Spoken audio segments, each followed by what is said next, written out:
साथियों, आप सभी का इस प्लेटफॉर्म पर स्वागत है। यहाँ पर हम लोग आगामी RO ARO 2023 की प्रारंभिक परीक्षा के लिए टेस्ट सीरीज देख रहे हैं और इसी कड़ी में हम लोग जो पीसीएस मंत्रा कोचिंग संस्था के द्वारा जो टेस्ट सीरीज कराई गई है उसी में से एक टेस्ट पेपर को कंप्लीट कर रहे हैं। इसके पहले पार्ट में 70 क्वेश्चन को हम लोग कंप्लीट कर चुके हैं और इस नेक्स्ट पार्ट में शेष बचे हुए 70 प्रश्नों को यहाँ पर हम लोग देखेंगे। तो चलिए प्रारंभ करते हैं। 71 नंबर क्वेश्चन, भारतीय संविधान में मूल अधिकार किस देश के संविधान से लिए गए हैं? तो ये जो है संयुक्त राज्य अमेरिका USA के संविधान से लिए गए, जो कि इन ऑप्शन में नहीं दिया गया, इसलिए डी ऑप्शन हो जाएगा। ठीक है, तो इस चीज को ध्यान रखिएगा। इसके अतिरिक्त संयुक्त राज्य अमेरिका के संविधान से न्यायपालिका की स्वतंत्रता, न्यायिक पुनर्विलोकन का सिद्धांत, उपराष्ट्रपति का पद, उच्चतम न्यायालय और उच्च न्यायालय के न्यायाधीशों का पद से हटाया जाना और राष्ट्रपति पर महाभियोग संबंधी प्रावधान भी संयुक्त राज्य अमेरिका से लिए गए हैं। आगे बढ़ते हैं। भारतीय नागरिकों के विदेश में घूमने तथा भारत वापस भारत आने के अधिकार को किस अनुच्छेद के अंतर्गत शामिल किया गया है? तो ये आपका अनुच्छेद 21 के अंतर्गत आता है। ठीक है, जबकि देश के भीतर निर्बाध रूप से विचरण को अनुच्छेद 19 के अंतर्गत समाहित किया गया है। 73 नंबर देखते हैं। निम्नलिखित में से कौन सा सही सुमेलित नहीं है? इन चार विकल्पों में से कौन सा सही सुमेलित नहीं? देखिए, अनुच्छेद 41 कुछ दशाओं में काम, शिक्षा और लोक सहायता पाने का अधिकार सही है। अनुच्छेद 42 काम की न्याय संगत और मनोचित दशाओं संबंधी उपबंध, ये सही है। वहीं जो सी ऑप्शन है अनुच्छेद 43 का में क्या दिया गया? उद्योगों के संबंध में कर्मकारों का भाग लेना, जबकि कर्मकारों के लिए निर्वाह मजदूरी जो है वो आर्टिकल 43 में है। ठीक है, तो यहाँ पर सी वाला सही नहीं है। डी अनुच्छेद 43 खा में क्या है? सहकारी समितियों की अभिवृद्धि के बारे में है। नीति निषेधक तत्वों के बारे में कौन सा कथन जो है वो असत्य दिया गया है? तो देखिए, इसमें यह संविधान के भाग 4 के अनुच्छेद 36 से 51 तक में विस्तृत है, सही कथन है। इसे भारतीय संविधान में आयरलैंड के संविधान से ग्रहण किया गया, ये भी सही है। नीति निषेधक तत्व का उद्देश्य लोक कल्याणकारी राज्य का निर्माण करना, ये भी सही। इसमें से कोई गलत नहीं, इसलिए डी ऑप्शन हो जाएगा। निम्नलिखित में से कौन सा सही नहीं है? कौन सा सही नहीं? देखिए, अनुच्छेद 43B सहकारी समितियों की अभिवृद्धि, सही है। अनुच्छेद 48A राष्ट्रीय महत्व के स्मारकों, संस्थानों और वस्तुओं का संरक्षण, ये कथन गलत है, क्योंकि राष्ट्रीय महत्व के स्मारकों, संस्थानों और वस्तुओं का संरक्षण संबंधी प्रावधान जो है आर्टिकल 49 में दिया गया। किसमें? 49 में दिया गया, तो बी वाला सही नहीं है। जबकि 48A में क्या है? इसमें पर्यावरण के संरक्षण तथा संवर्धन और वन तथा वन जीवों की रक्षा से संबंधित प्रावधान दिए गए हैं, तो यहाँ पर आपका बी सही नहीं है। अनुच्छेद सी वाला ऑप्शन देखें, अनुच्छेद 39A इसमें सामान्य न्याय और निःशुल्क विधिक सहायता दिया गया है। अनुच्छेद 47 में स्वास्थ्य के लिए नुकसानदेह नशीली दवाओं, मदिरा, ड्रग्स के औषधीय प्रयोजनों से भिन्न उपयोग पर प्रतिबंध लगाया गया है। आगे बढ़ते हैं। 76 नंबर क्वेश्चन देखते हैं। समान न्याय और गरीबों को निःशुल्क कानूनी सहायता उपलब्ध कराने से संबंधित नीति निषेधक तत्वों अनुच्छेद 39A किस संविधान संशोधन अधिनियम के द्वारा जोड़ा गया है?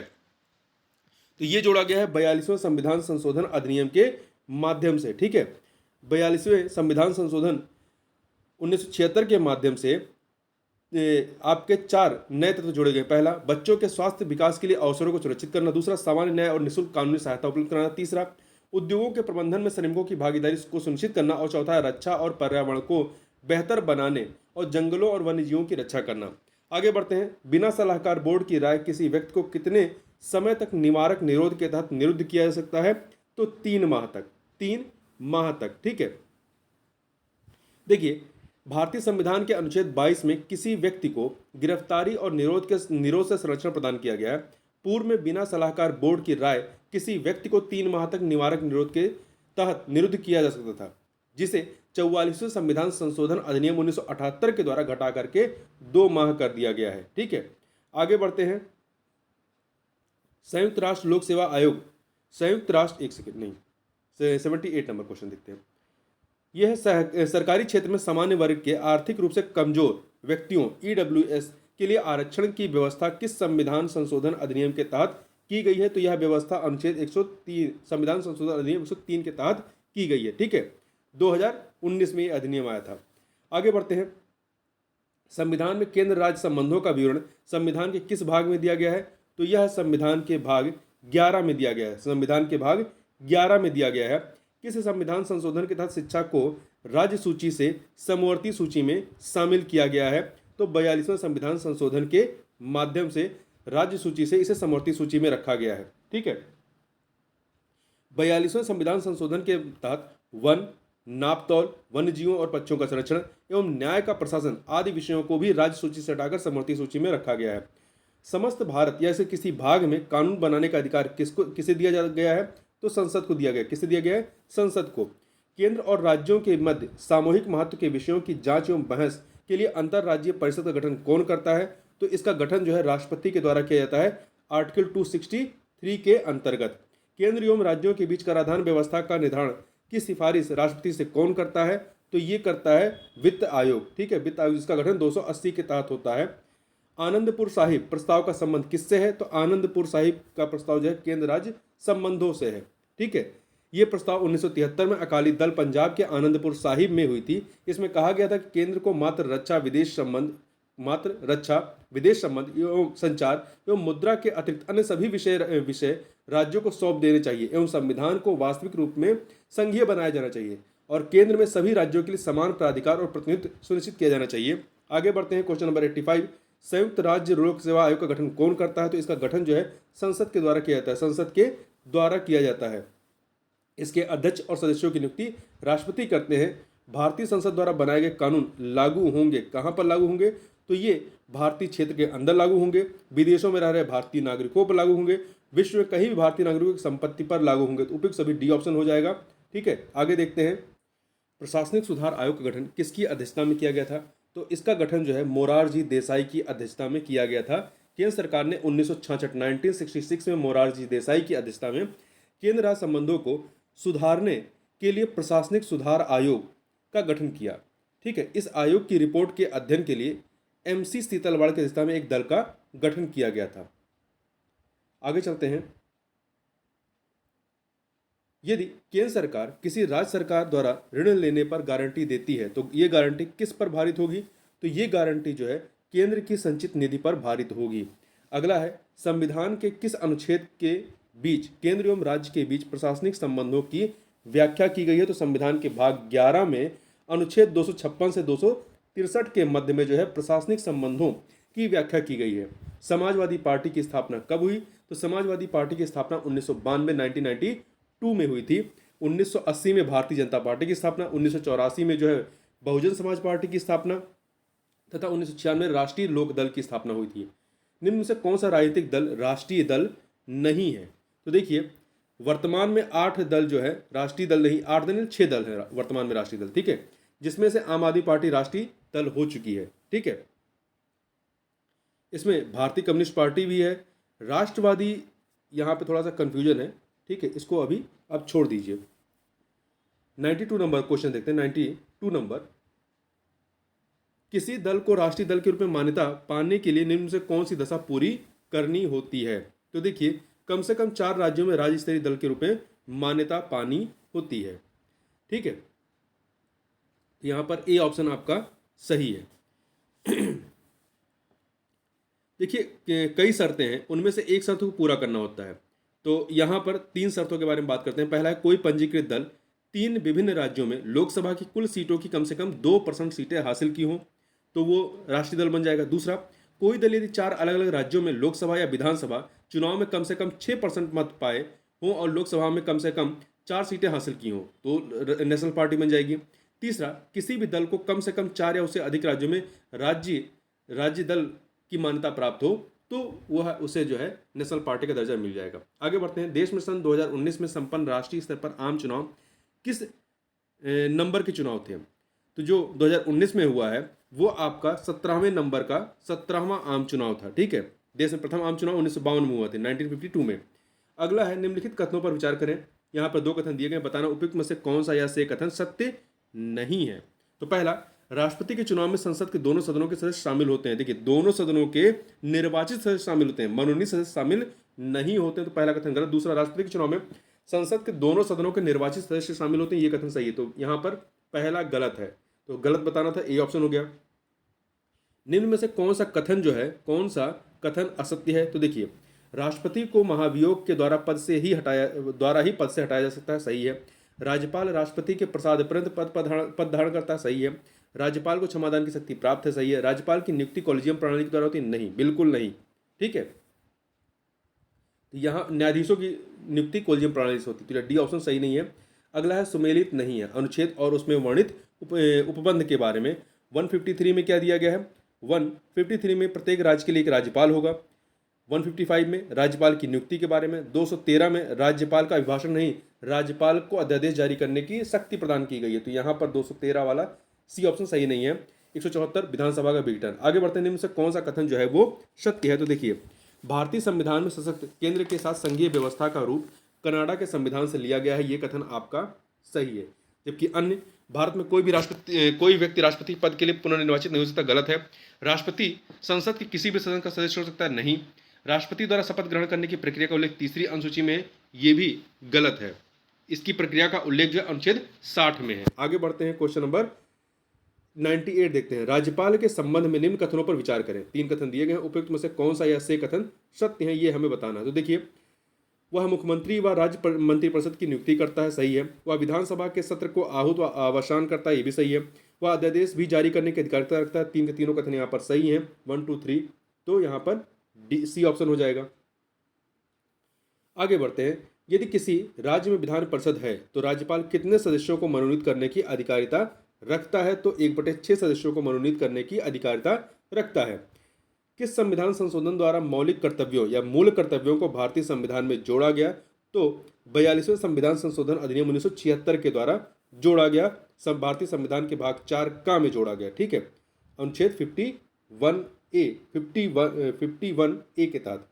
अगला है, कौन सा सुमेलित नहीं है अनुच्छेद और वर्णित उपबंध के संबंध में? तो 52 में भारत का राष्ट्रपति, 53 में संघ की कार्यपालिका शक्ति, 54 में राष्ट्रपति की पदावधि नहीं है, 54 में राष्ट्रपति के निर्वाचन का उपबंध है, जबकि राष्ट्रपति की पदावधि जो है वो 55 में है। राष्ट्रपति के निर्वाचन की प्रक्रिया जो है, निर्वाचन की प्रक्रिया, एक सेकेंड यहाँ पर थोड़ा ध्यान दीजिएगा।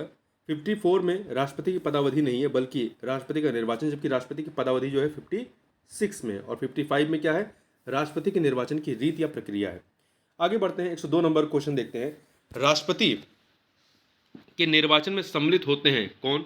तो इसके निर्वाचन में कौन सम्मिलित होते हैं? देखिए, राज्य की विधानसभाओं के सभी सदस्य नहीं, निर्वाचित सदस्य केवल। दिल्ली व पुडुचेरी विधानसभाओं के सदस्य नहीं। दिल्ली, पुडुचेरी व जम्मू कश्मीर संघ क्षेत्र की विधानसभाओं के निर्वाचित सदस्य। तो ये कथन आपका सही है, सी वाला।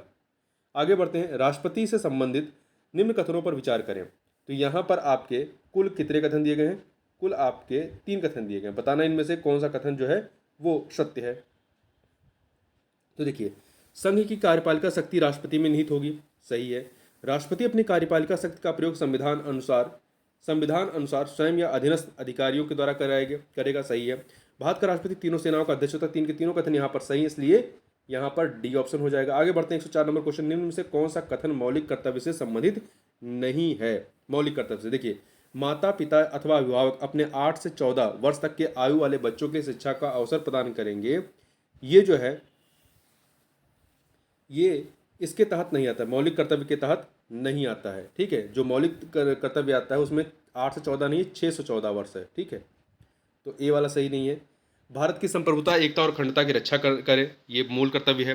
संविधान का पालन करें और उसके आदर्शों, संस्थानों, राष्ट्रध्वज व राष्ट्रगान का आदर करें। देश की रक्षा करें और आह्वान किए जाने पर राष्ट्र की सेवा करें, ये सभी कर्तव्य हैं। आगे बढ़ते हैं, कोई भी व्यक्ति राष्ट्रपति के लिए निर्वाचित होने के लिए तभी अर्ह होगा जब वह भारत का नागरिक हो, जब वह भारत का, इसमें से कौन सा कथन असत्य है? देखिए, भारत का नागरिक हो, सही है।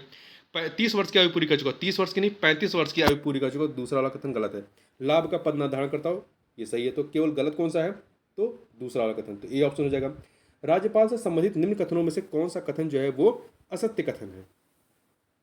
कौन सा कथन असत्य कथन है? देखिए, राज्यपाल का कार्यकाल 5 वर्ष होता है। राज्यपाल का कार्यकाल 5 वर्ष होता है, सामान्यतः होता है, ठीक है। एक राज्यपाल एक से ज़्यादा राज्यों के राज्यपाल का पदभार ग्रहण कर सकता है या ले सकता है, सही है। जब तक राज्य के उत्तराधिकारी का चयन नहीं कर लिया जाता वह अपने पद पर कार्य करता रहेगा, ये भी सही है। राज्यपाल का कार्यकाल पूर्ण होने पर वह पुनर्नियुक्ति नहीं हो सकता, ये गलत है। तो असत्य क्या था? देखिए, यहाँ जो इसका कार्यकाल 5 वर्ष है, कोई जरूरी नहीं है 5 वर्ष हो, ठीक है। इनके लिए कोई प्रावधान नहीं कि 5 वर्ष रहेंगे, क्योंकि ये राष्ट्रपति के प्रसाद पर्यंत रहते हैं। तो यहाँ पर आपका ए और डी दोनों ही गलत मानने जाने चाहिए। आगे चलते हैं, किसी व्यक्ति को राज्यपाल के रूप में तभी नियुक्त किया जा सकता है जब वह क्या हो, 35 वर्ष की आयु पूरी कर चुका हो। ठीक है, इसके लिए 35 वर्ष की आयु होनी चाहिए। निम्न में से किसकी नियुक्ति राष्ट्रपति द्वारा नहीं की जाती है? महान्यायवादी की जाती है, महान्यायवादी की जाती है। महाधिवक्ता की नियुक्ति राज्यपाल करता है, न कि राष्ट्रपति। महालेखा परीक्षक, राजभाषा आयोग का अध्यक्ष, इनकी नियुक्ति राष्ट्रपति करता है। आगे चलते हैं, निम्न कथनों में से कौन सा कथन जो है भारत शासन अधिनियम 1958 से संबंधित नहीं है? तो देखिए, इसके तहत भारत का शासन व्यवस्था पर महारानी का नियंत्रण हो गया, ये कथन सही है। 1858 का जो अधिनियम रहा है, इसने भारत के राज्य सचिव पद को समाप्त कर दिया, ये कथन गलत है। भारत शासन अधिनियम 1858 के तहत एक नए पद भारत के राज्य सचिव का जो है सृजन किया गया, न कि समाप्त किया गया। तो यहाँ पर आपका बी वाला सही नहीं है। गवर्नर जनरल का पदनाम बदलकर भारत का वायसराय कर दिया, सही है। भारत का प्रथम वायसराय लॉर्ड कैनिंग बना, ये भी सही है। आगे चलते हैं, भारतीय संविधान में एक सशक्त केंद्र के साथ संघीय व्यवस्था की अवधारणा किस देश के संविधान से ली गई है? तो ये कनाडा, ये भारतीय संविधान में एक सशक्त केंद्र के साथ संघीय व्यवस्था की अवधारणा ये कनाडा के संविधान से ली गई है। ठीक, कनाडा के, ये ऑप्शन। 1 नवंबर 1949 को संविधान को अंगीकार करते समय संविधान के कितने अनुच्छेद प्रभावी हो गए थे? कुल 16 अनुच्छेद प्रभावी हो गए थे। वर्तमान में 22 अनुच्छेद हैं। आगे चलते हैं, भारत शासन अधिनियम 1935 के प्रावधानों के संदर्भ में निम्नलिखित कथनों पर विचार करें। 3 कथन दिए गए हैं, बताना है कौन सा या से सही है। इसने केंद्र में द्वैध शासन व्यवस्था समाप्त कर दी, सही है। इसने केंद्र में देखिए कौन सा कथन जो है इसमें बताना है कौन सा कथन सही है। तो देखिए इसमें पहला जो है गलत है, केंद्र में द्वैध शासन व्यवस्था लाए थे, प्रांत में समाप्त किए थे, तो पहला गलत है। दूसरा, इसने प्रांतों में द्वैध शासन प्रणाली का आरंभ किया था, नहीं केंद्र में किया था, दूसरा गलत हो गया। इसके द्वारा 11 राज्यों में द्विसदनीय व्यवस्था प्रारंभ की गई थी, 6 राज्यों में, ये भी गलत है। तो इसमें से कोई सत्य नहीं है, डी ऑप्शन। निम्नलिखित में से कौन संविधान सभा की प्रारूप समिति का सदस्य नहीं था? तो देखिए जवाहरलाल नेहरू जो थे इसके सदस्य नहीं थे। एन गोपाल स्वामी, अल्लाद कृष्ण स्वामी अय्यर, के एम मुंशी, ये थे 7 सदस्य थे। अध्यक्ष समेत 7 सदस्य थे। अध्यक्ष कौन थे? डॉक्टर भीमराव अंबेडकर थे। आगे चलते हैं, 114 नंबर क्वेश्चन देखते हैं। निम्नलिखित में से कौन से प्रावधान 1833 के चार्टर अधिनियम में किए गए थे? तो देखिए चार्टर अधिनियम में कौन से किए गए थे? पहला, ईस्ट इंडिया कंपनी के व्यापारिक कार्यों को बंद कर उसे विशुद्ध प्रशासनिक निकाय बना दिया गया, सही है। सिविल सेवकों की भर्तियों में चयन हेतु खुली प्रतियोगिता व्यवस्था का आरंभ जो है ये 1853 के चार्टर अधिनियम में किया गया था, ठीक है। दूसरा वाला, कंपनी के राजनीतिक और वाणिज्यिक कार्यों को अलग कर दिया गया, ये किया गया था 1784 के पिट्स इंडिया एक्ट के द्वारा। तो केवल पहला वाला, तो ए ऑप्शन हो जाएगा। संविधान सभा की गठित समितियों में समिति एवं उनके अध्यक्ष के संबंध में कौन सुमेलित नहीं है? तो देखिए प्रांतीय संविधान समिति के अध्यक्ष जेबी कृपलानी नहीं थे बल्कि सरदार पटेल थे, तो ये वाला सही नहीं। प्रारूप समिति डॉक्टर भीमराव अम्बेडकर, संचालन समिति डॉक्टर राजेंद्र प्रसाद, सर्वोच्च न्यायालय की तदर्थ समिति एस वर्दाचारी। आगे बढ़ते हैं, निम्नलिखित में से यह किसका कथन था? उद्देश्य का आधारशिला है तो संविधान उस पर खड़ी अट्टालिका है, तो ये कथन था सुभाष कश्यप जी का। उद्देश्य का आधारशिला है तो संविधान उस पर खड़ी अट्टालिका है। निम्नलिखित में से किस अधिनियम के प्रावधानों को हितैषी निरंकुशवाद का नाम दिया गया? भारतीय परिषद अधिनियम 1909 को हितैषी निरंकुशवाद। आगे बढ़ते हैं, निम्नलिखित में से किस अधिनियम के द्वारा भारत में दास प्रथा को विधि विरुद्ध घोषित किया गया? तो चार्टर एक्ट 1833 के द्वारा, ठीक है। 1843 में दास प्रथा को समाप्त किया गया, 1843 में। आगे चलते हैं, क्वेश्चन नंबर 19 देखते हैं। 19, संविधान निम्नलिखित कथनों पर विचार करना। 2 कथन दिए गए, बताना इनमें से कौन सा या से सत्य कथन है। तो आप देखें, संविधान की प्रस्तावना विधायिका की शक्ति का स्रोत है एवं उसकी शक्तियों पर प्रतिबंध लगा सकती है। नहीं, संविधान की प्रस्तावना ना तो विधायिका की शक्ति का स्रोत है, ना ही विधायिका की शक्तियों पर प्रतिबंध लगा सकती है। प्रस्तावना गैर न्यायिक है, अर्थात इसकी व्यवस्थाओं को न्यायालय में चुनौती नहीं दी जा सकती है। तो पहला गलत, दूसरा भी गलत है। संविधान की प्रस्तावना न्यायोचित है, नहीं गैर न्यायोचित है, एवं इसकी व्यवस्थाओं को न्यायालय में चुनौती दी जा सकती नहीं दी जा सकती है। यहाँ पे 2 के दोनों गलत है, डी ऑप्शन। भारतीय संविधान की कौन सी विशेषता संसदीय संप्रभुता के सिद्धांत के विपरीत है? तो कौन सी है? देखिए, संसदीय संप्रभुता के संवैधानिक सर्वोच्चता का सिद्धांत, शक्तियों के पृथक्करण का सिद्धांत, न्यायिक समीक्षा का सिद्धांत, ये सभी के सभी जो हैं वो संसदीय संप्रभुता के सिद्धांत के विपरीत है, डी ऑप्शन। अगला है, निम्नलिखित में से कौन सा प्रावधान भारतीय संविधान की एकात्मक विशेषता के विरुद्ध है? तो देखिए, आपातकाल का प्रावधान, केंद्र सरकार के एजेंट के रूप में राज्यपाल की नियुक्ति, अखिल भारतीय सेवा, ये एकात्मक विशेषताओं को बताती है, जबकि स्वतंत्र न्यायपालिका का प्रावधान जो है ये एकात्मक विशेषता नहीं है, संघीय व्यवस्था की ओर इंगित करता है। भारतीय संविधान की कौन सी विशेषता संयुक्त राज्य अमेरिका के संविधान से नहीं ली गई है? तो देखिए, समवर्ती सूची का प्रावधान ऑस्ट्रेलिया से, अवशिष्ट शक्तियों का केंद्र में निहित होना कनाडा से, विधि द्वारा स्थापित प्रक्रिया जापान से। तो इसमें से कोई भी जो है संयुक्त राज्य अमेरिका से नहीं ली गई, तो डी ऑप्शन 1, 2, 3। आगे बढ़ते हैं, 123 नंबर क्वेश्चन देखते हैं। भारतीय संविधान की प्रस्तावना के संबंध में कौन सा या से कथन जो है वो गलत है? तो देखिए, कौन सा गलत है? प्रस्तावना में कोई भी संशोधन केवल अनुच्छेद 368 के अधीन ही हो सकता है, सही है। प्रस्तावना को अब तक केवल एक बार ही संशोधित किया गया, ये भी सही है। तो दो के दोनों कथन सही है, तो कोई भी गलत नहीं है, डी ऑप्शन हो जाएगा। ठीक है, डी ऑप्शन हो जाएगा। 100 आपको बताना है कि प्रस्तावना में संशोधन किस संविधान संशोधन अधिनियम के माध्यम से किया गया था। आगे बढ़ते हैं, 124 नंबर क्वेश्चन देखते हैं। विधान परिषद के विषय में सत्य कथन है। क्या सत्य कथन है? तो देखिए, यहाँ पे 3 कथन दिए गए, बताना इनमें से सत्य कथन कौन से हैं। इसकी स्थापना या उन्मूलन का अधिकार अनुच्छेद 169 के तहत किया गया है, सही है। अंतर्गत संसद को है, सही है। विधान परिषद के सदस्यों की कुल संख्या राज्य की विधानसभा की कुल संख्या के 2/3 से अधिक नहीं होगी। 2/3 नहीं, 1/3 से अधिक नहीं होगी, 1/3 से अधिक नहीं होगी। ठीक है, दूसरा गलत हो गया। तीसरा, इसके 1/12 सदस्यों का चुनाव कम से कम 3 वर्ष पूर्व स्नातक कर चुके व्यक्तियों द्वारा किया जाता है, तो 1 और 3 यहाँ पे सी ऑप्शन हो जाएगा। आगे बढ़ते हैं, निम्नलिखित में से कौन कौन से प्रस्ताव सिर्फ लोकसभा में ही प्रस्तुत किए जा सकते हैं?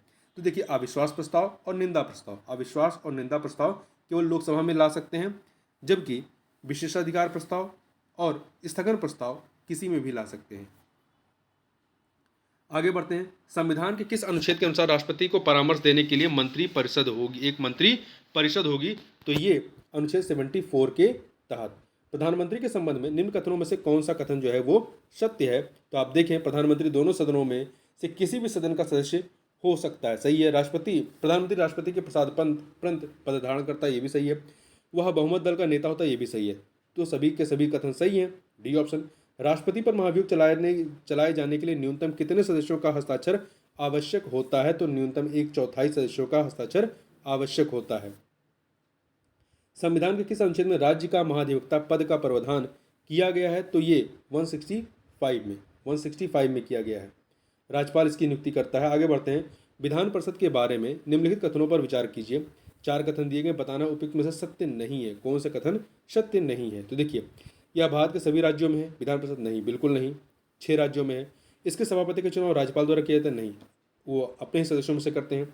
विधान परिषद में चुने जाने के लिए सदस्यों की न्यूनतम आयु 35 वर्ष होनी चाहिए, नहीं 30 वर्ष होनी चाहिए, ये भी गलत है। राज्य विधान परिषद के 1/3 सदस्य राज्यपाल द्वारा मनोनीत होते हैं, नहीं 1/6 सदस्य। ठीक है, तो सबके सब गलत है, 1, 2, 3, 4 डी ऑप्शन। राज्य विधानमंडल के द्वारा पारित किसी भी विधेयक को रोकने की राज्य विधान परिषद के पास अधिकतम समय सीमा होती है, कितनी? तो अधिकतम समय सीमा होती है 4 माह। किस अनुच्छेद के तहत किसी विधेयक को पारित करने के लिए संयुक्त अधिवेशन का प्रावधान किया गया है? तो ये किया गया अनुच्छेद 108 के तहत। निम्न में से कौन सा संसद सदस्यों का सामूहिक विशेषाधिकार नहीं है? तो देखिए, कौन सा नहीं है?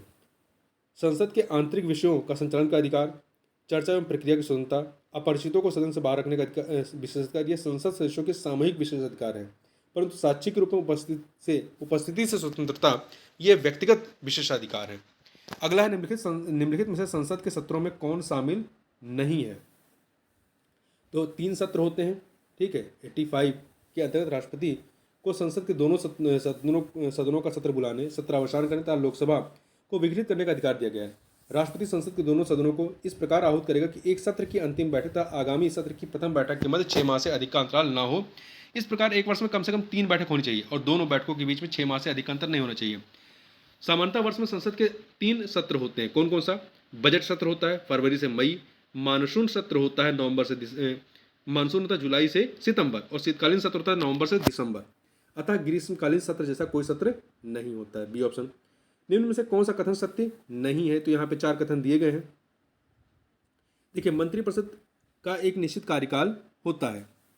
नहीं, मंत्रिपरिषद का कोई निश्चित कार्यकाल नहीं होता है। वह तब तक अस्तित्व में बनी रहती है जब तक उसे लोकसभा में बहुमत प्राप्त होता है। तो पहला वाला कथन आपका गलत हो गया। दूसरा, मंत्रिपरिषद के सदस्य सामूहिक रूप से लोकसभा के प्रति उत्तरदायी होते हैं, ये कथन सही है। तीसरा, मंत्रिपरिषद के सदस्य व्यक्तिगत रूप से संसद के प्रति उत्तरदायी होते हैं, ये भी सही है। नहीं, व्यक्तिगत रूप से संसद के नहीं लोकसभा के प्रति उत्तरदायी होते हैं। ठीक है, ये लोकसभा के प्रति उत्तरदायी होते हैं, ये चीज़ ध्यान रखिएगा। मंत्रिपरिषद सदस्य जो है व्यक्तिगत रूप से राष्ट्रपति के प्रति उत्तरदायी होते हैं, क्योंकि उसके प्रसाद पर्यंत कार्य करते हैं। लोकसभा ना लिखिएगा, यहाँ पर क्या हो जाएगा, राष्ट्रपति के प्रति होते हैं। तो तीसरा वाला गलत है। चौथा, मंत्रिपरिषद के सदस्यों की सदस्य संख्या लोकसभा के सदस्यों की संख्या की 15% से अधिक नहीं होनी चाहिए 91 संविधान संशोधन अधिनियम के माध्यम से। तो यहाँ पर गलत कौन सा है, पहला और तीसरा, बी सी ऑप्शन। आगे चलते हैं। निम्नलिखित में से कौन केंद्र शासित प्रदेशों में विधानमंडल के सृजन के लिए अधिकृत है, तो संसद अधिकृत है, संसद। ठीक है, अगला है राज्य के मुख्यमंत्री के विषय में निम्नलिखित कथनों में से कौन सा कथन सत्य है, कौन सा कथन सत्य है। देखिए, वह राज्य का कार्यकारी प्रमुख होता है, राज्य का मुख्यमंत्री नहीं, कार्यकारी प्रमुख राज्यपाल होता है। राज्य के सभी कार्यपालिका संबंधी कार्य मुख्यमंत्री के नाम से होते नहीं, राज्यपाल के नाम से होते हैं। वह केवल विधानसभा का सदस्य होता नहीं, विधानसभा या विधान परिषद किसी का सदस्य हो सकता है। वह मंत्रियों का चयन अपने विवेक से करता है, ये कथन आपका सही है, डी ऑप्शन। अगला, निम्नलिखित में से किस परिस्थिति में किसी संसद सदस्य को अयोग्य घोषित किया जा सकता है। तो आप देखें, 3 क्राइटेरिया दिया गया है। पहला, वह अपने राजनीतिक दल की सदस्यता स्वेच्छा से छोड़ देता है, तो अयोग्य होगा। कोई निर्दलीय सदस्य के रूप में निर्वाचन के बाद किसी दल में शामिल हो जाता है, तो भी होगा। वह अपनी राजनीतिक पार्टी के द्वारा दिए गए निर्देशों के विपरीत मतदान करता है, तो भी होगा। ये 3 के तीनों शर्तों के आधार पर वो क्या होगा, उसकी सदस्यता जा सकती है, अयोग्य घोषित होगा। संसद के किसी सदस्य द्वारा वाद विवाद को समाप्त करने के लिए लाया जाने वाला प्रस्ताव कौन सा होता है, तो ये होता है आपका कटौती प्रस्ताव। ठीक है, कटौती प्रस्ताव। देखिए, कोई संसद सदस्य कटौती प्रस्ताव लाकर वाद विवाद समाप्त करने का प्रयास करता है। यदि वह प्रस्ताव स्वीकृत हो जाए तो वाद विवाद रोककर मतदान की प्रक्रिया शुरू हो जाती है। सामान्यतः 4 प्रकार के कटौती प्रस्ताव होते हैं, साधारण कटौती, घटकों में कटौती, कंगारू कटौती, गिलेटिन कटौती। अगला है सुमेलित नहीं है। कौन सा सुमेलित नहीं है, राज्य और लोकसभा में आवंटित सीट। राजस्थान में 25 है, पंजाब में 12 नहीं बल्कि पंजाब में 13 सीटें, तो बी वाला सही नहीं। गोवा में 2 हैं, बिहार में 40 हैं। तो इस प्रकार से इस वीडियो में बस इतना ही, मिलते हैं नेक्स्ट वीडियो में, तब तक के लिए बहुत बहुत धन्यवाद।